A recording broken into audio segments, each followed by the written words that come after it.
In an effort to explain the way that God is present in the sacraments, the Catholic tradition, at least since the time of Thomas Aquinas, has looked towards the metaphysical philosophical system.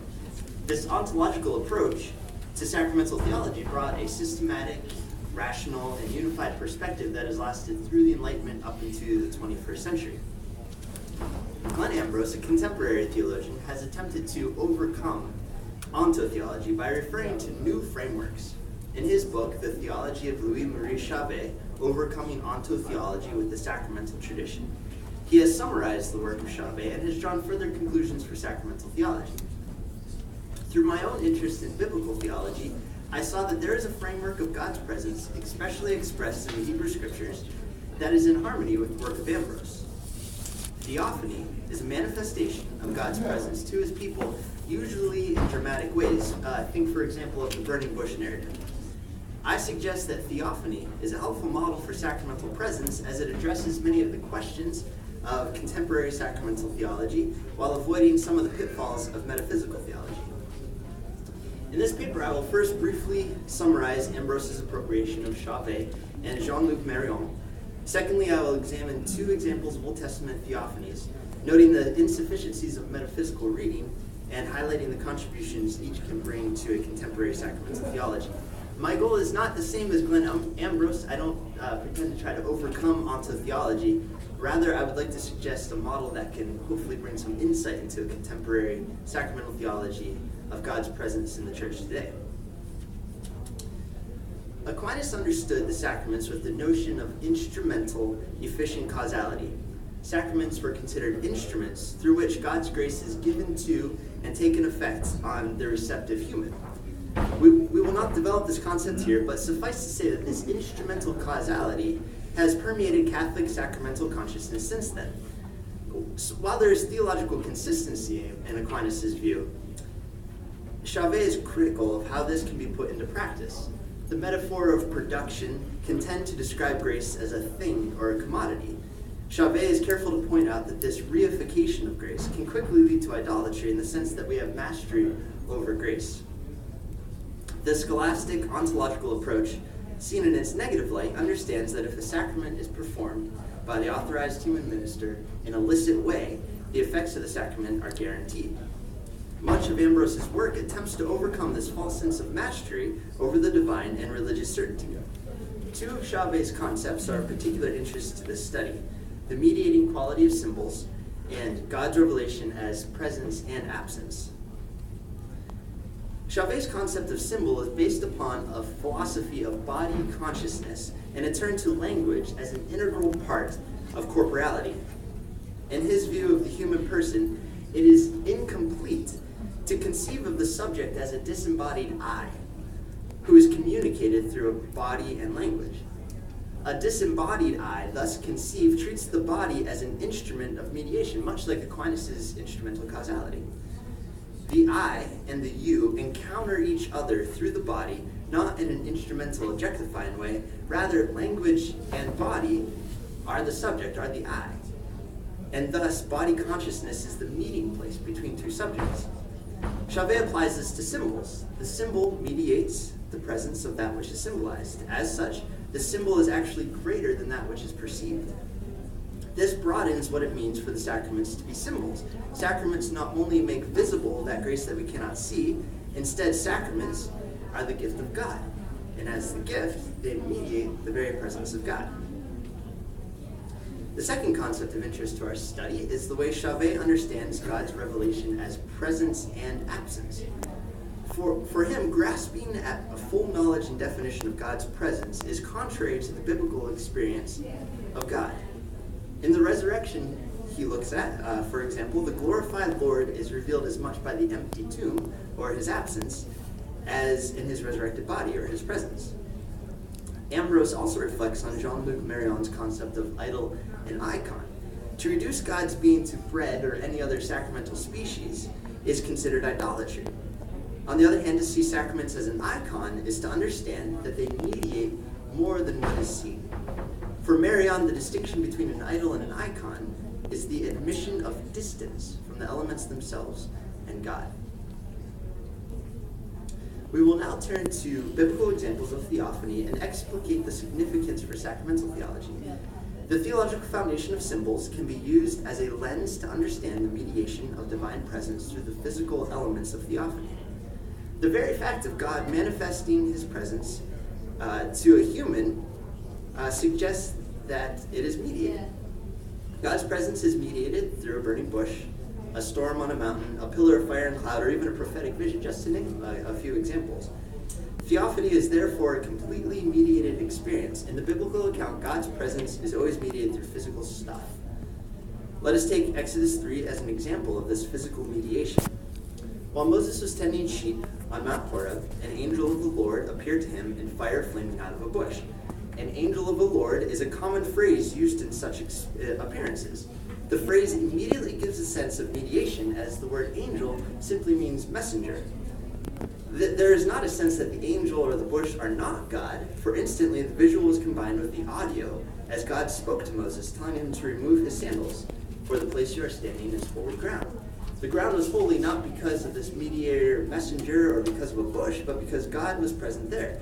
God was present through the bush and in the words. Metaphysical questions about this scene would miss the theological thrust of the story. Well, when exactly did the burning bush transform into God? Though the bush retained accidents of a bush, was its substance changed? If someone could have doused the bush with water, would God have been injured? God's use of materiality does not bind God to the material world. The thrust of the story is found later in the chapter. God is calling Moses to mission. God is revealing God's self to Moses through the disclosure of the divine name. And finally, God was promising God's presence would remain with Moses. Thomas Fitzgerald, in an article entitled "The Eucharist as Theophany," suggests that the use of the physical in theophany occurs because humans cannot experience God in God's full existence. He quotes Nicholas Cabasilas, quote, "For since it was not possible for us to ascend and participate in that which is his, he comes down to us and participates in that which is ours." Fitzgerald assumes an Eastern Orthodox perspective that distinguishes between essence and energy. It is said that God's essence is beyond human perception. What is experienced in theophany and in the sacraments is God's energy, that outflowing of God's power into the human situation. Thus, for Fitzgerald, the substance of the physical elements is not destroyed, as in the metaphysical concept of transubstantiation, but rather the physical elements are transfigured by the energy of God. The distinction between the essence and energy of God is rooted in the patristic tradition, but it is not necessary for a theophanic approach to the sacraments. What is helpful about the discussion is that it does not assume an ontological change in physical elements. The material and the immaterial aspects of sacraments become transfigured to bear God to the church. Just as the burning bush was transfigured, so are the bread and wine and even the words of the sacraments transfigured. To summarize, the bush mediated the presence of God in a way that can be understood with Chauvet's mediating quality of symbols. The entire theophanic event was undeniably an experience of God's presence, but it was completely mediated through corporeality. Thomas Fitzgerald explains this physical mediation as a transfiguration of physical elements by the energy of God. A theophanic approach to sacraments understands that there is a change in the elements, but it does not depend on a metaphysical explanation. Rather, the sacramental symbols that mediate the presence of God are transfigured like the mysteriously transfigured burning bush. As mediating symbols, they become that which is symbolized. Marion's critique of the philosophical God of metaphysics is that there is no distance between the sacrament and God. It assumes a mastery over the vast incomprehensibility of God and thus creates an idol. For example, ontotheology insists that we know the exact moment of the change in substance in bread and wine. That is, when the priest says the words of consecration. A theology of theophany can help to maintain a distance. Once the great theophany on Mount Sinai ended, God continued to manifest God's presence to Israel, first in the tent of meetings during the wilderness wanderings, and then in the temple built in Jerusalem.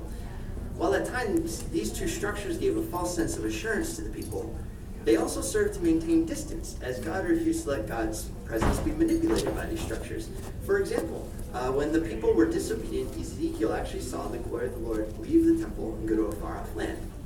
The theology of God's presence in the temple is significant here. The temple was conceived of as an earthly pattern of a heavenly reality. When Moses was instructed to build the tent of meeting, he was given specific details to follow from a pattern. When David commissioned Solomon to build the temple, he gave his son a similarly divinely revealed pattern.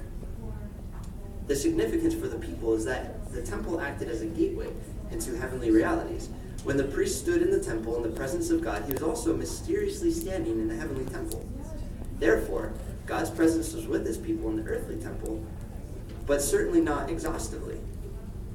Metaphysical questions about the extent of God's being in the temple missed the theological thrust of the temple. God dwelt with his people, and it was truly a blessing, but his presence was certainly not unconditional. When God is in the midst of his people, there are certain covenant demands. Falling short of the covenant would mean the removing of the glory of the Lord. While God gives himself as a gift, he is not confined to our spaces. Viewing the sacraments as theophany satisfies Chavez and Marion's critique of manipulating our understanding of God's presence. God is with us in the sacraments, but he is certainly not contained or limited by our ritual.